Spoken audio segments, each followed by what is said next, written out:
Hi guys, it's me Joanna and I'm pretty much excited for this video kasi I will personally torture test the newest from Maybelline, which is the Maybelline Superstay Teddy Tint, yung mga new nude shades nila. In fairness, ang gaganda ng mga nirelease nila na shades, so let's hop into the video and try the torture test.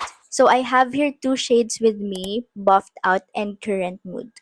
This is what my natural lips looks like. And yes, upon application, it is very smooth.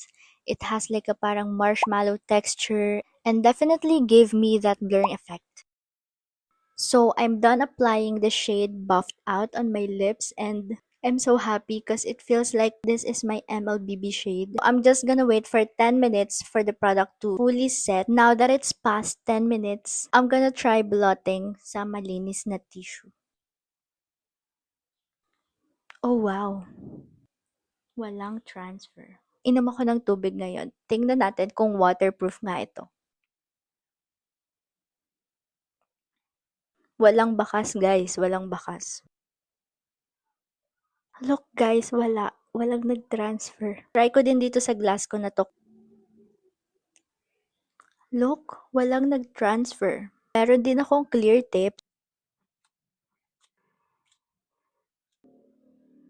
Try ko naman na burahin ito ng wipes to see kung meron siyang mali-leave na stain.